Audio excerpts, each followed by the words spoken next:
रिया और Kabir girlfriend boyfriend थे और दोनों ही दिल्ली यूनिवर्सिटी से बीटेक कर रहे थे। सेमेस्टर एंड हुआ तो दोनों ने प्लान बनाया कि कहीं घूमने जाना चाहिए। उदयपुर चलते हैं या फिर जयपुर? तुम्हारा दिमाग तो ठीक है, इतनी गर्मी में राजस्थान जाना है तो कहाँ चले? लद्दाख चलते हैं। ठीक है चलते हैं। सही है, तो मैं अपने दोस्त की बुलेट ले लूंगा और फिर चलते हैं। अब तुम बताओ, तुम्हारा दिमाग ठीक है या नहीं? इतनी दूर तुम्हें बाइक लेकर जाना है? पहली बात तो वो बाइक नहीं बुलेट है, और दूसरी बात लद्दाख जाने का असली मजा बुलेट से ही आता है। हर कोई ऐसे ही जाता है। Are you sure? Yes obviously. Kabir और रिया बुलेट लेकर दिल्ली से लद्दाख के लिए निकल गए।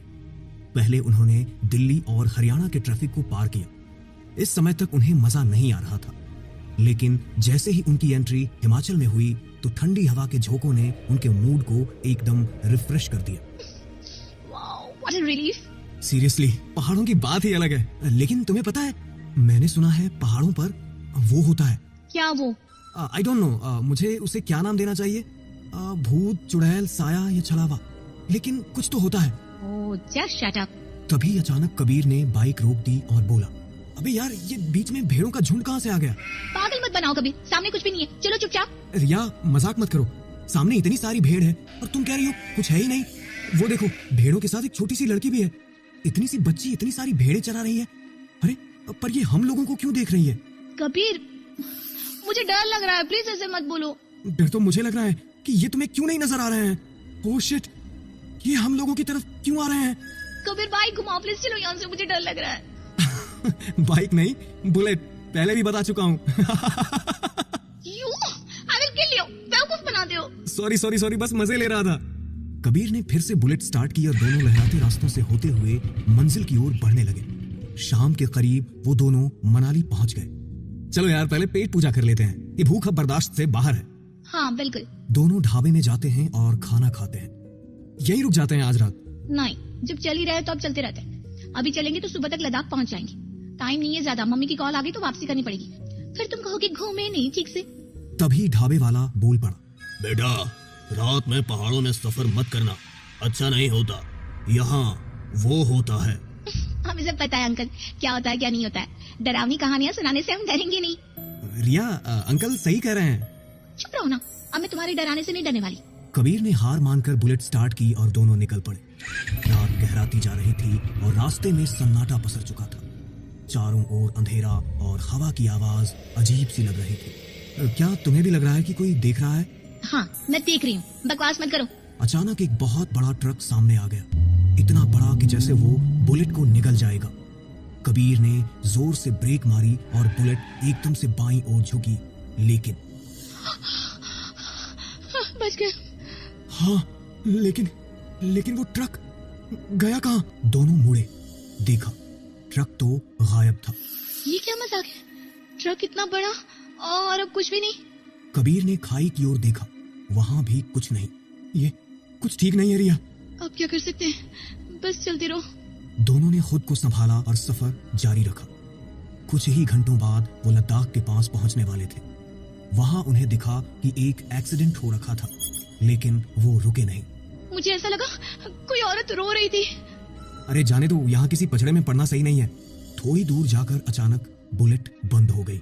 अबे यार, ये तो स्टार्ट ही नहीं हो रही। अब क्या करेंगे? देखता हूँ। कबीर बाइक देखने के लिए नीचे बैठ गया। रिया भी उसके पास बैठ गई और तभी अचानक एक कार रुकी। क्या बात है भाई साहब, बुलेट धोखा दे गई क्या? हाँ, जरा हेल्प मिल जाए तो अच्छा होता। जवाब नहीं आया। कबीर ने सिर उठाया तो वहां कोई नहीं था। रिया, कोई था ना यहाँ? तुमने वो आवाज सुनी? हाँ यार, अब ये क्या नया तमाशा है? पहले ट्रक, अब ये। तभी एक आदमी की आवाज आई, इतना परेशान क्यों हो रहे हो बेटा? रोड पर क्यों बैठे हो? ये हमारा गांव है, चाहो तो साइड में टेंट लगा लो, सुबह निकल जाना। जी अंकल, हम यहीं टेंट लगा लेते हैं, यही बेस्ट रहेगा। दोनों ने टेंट लगाया और अंदर जाकर लेट गए। एक बात बताओ, जब तुम डरते हो ना तो बहुत क्यूट लगते हो। हंसी आ रही है? तुम्हें नहीं लगता ये सब अजीब है? बातों बातों में दोनों की आंखें लगने ही वाली थी कि अचानक बाहर से चिल्लाने की आवाज आने लगी। अबे ओ, क्या पागलपन है? बीच रोड पर टेंट लगाए बैठे हो क्या? हम तो साइड में हैं। वो दोनों बाहर निकले। उनका टेंट सच में सड़क के बीचों बीच था। ये कैसे हो सकता है? हमने तो साइड में लगाया था। एक तो बाइक खराब हो गई और ऊपर से ये क्या हो रहा है हमारे साथ? हाय, मेरा नाम राजेश है। हमारी कार में बैठ जाओ, तुम्हारी बाइक यहीं छोड़ दो, सुबह आकर ले जाना। डर के मारे दोनों कार में बैठ गए, लेकिन रिया ने पीछे मुड़कर देखा। बाइक वहीं थी। कार सड़क पर तेजी से दौड़ रही थी। राजेश ड्राइव कर रहा था और उसके साथ बैठा था उसका अजीब सा दोस्त पवन। तुम लोगों ने कभी महसूस किया है कोई तुम्हारे अंदर घुस आया हो? ये क्या बोल रहा है? अचानक पवन ने बिना चेतावनी के अपना सिर डैशबोर्ड पर दे मारा। धड़ाम। अबे ओ, दिमाग खराब है क्या? उसने कहा था बाहर आजा, लेकिन मैं अब अंदर ही हूँ, हमेशा के लिए। रिया का चेहरा सफेद पड़ गया। वो पीछे सरकने लगी। राजेश, ये कौन है? अरे डरो मत मैडम, थोड़ा दिमाग से हिला हुआ है, बचपन में छत से गिर गया था, नुकसान नहीं करेगा। रिया ने धीरे से कबीर के कान में फुसफुसाया। मुझे तो भूत से ज्यादा इससे डर लग रहा है। कबीर कुछ कहता, तभी एक काली बुलेट हवा को चीरती हुई उनके पास से निकली। उसका साइलेंसर कुछ ज्यादा ही गूंज रहा था। अबे ये तो मेरी बाइक है। राजेश पीछे कर यार, कोई मेरी बाइक ले गया। वो तो स्टार्ट भी नहीं हो रही थी। अबे तू मजाक कर रहा है क्या? नहीं यार, नंबर देखा मैंने। राजेश ने बिना कुछ पूछे गाड़ी तेज कर दी। बाइक ज्यादा दूर नहीं थी। जब वो पास पहुंचे तो जो उन्होंने देखा वो रोंगटे खड़े कर देने वाला था। अबे ये तो हम ही हैं। बाइक पर हम दोनों। बाइक पर हूबहू कबीर और रिया जैसे दिखने वाले दो लोग बैठे थे और बाइक वाला कबीर जोर जोर से हंस रहा था। अब तुम बहुत पीछे रह गए कबीर, बहुत देर हो गई है। और एक झटके में बाइक की स्पीड ऐसी बढ़ी कि सब कुछ धुंधला हो गया। ये क्या था?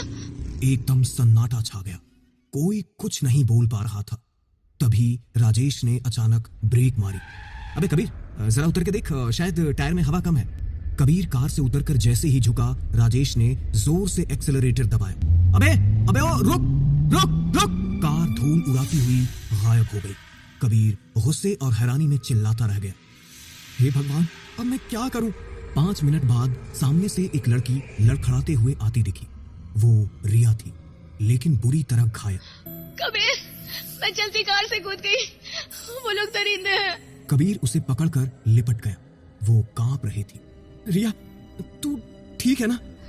हाँ बस। तभी उसका मोबाइल बजा। स्क्रीन पर दिखा रिया कॉलिंग। कबीर ने डरते हुए फोन उठाया। कबीर, मैं चलती कार से कूद गई हूँ, बहुत दर्द हो रहा है, आ जाओ प्लीज। कबीर की आंखें फैल गई।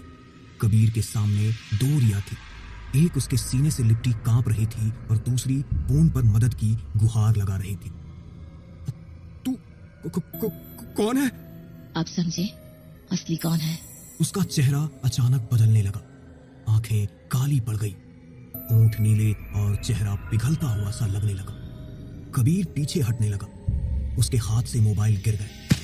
फोन से अभी भी आवाज आ रही थी। कबीर, कोई मेरा चेहरा ले चुका है, जल्दी आओ। कबीर ने खुद को छुड़ाने की कोशिश की, लेकिन अब वो रिया नहीं थी।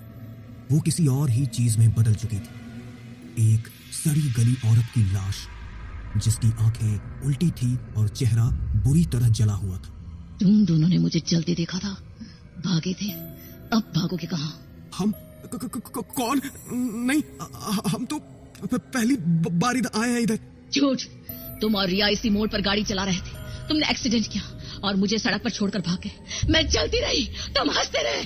कबीर की सांस रुकने लगी।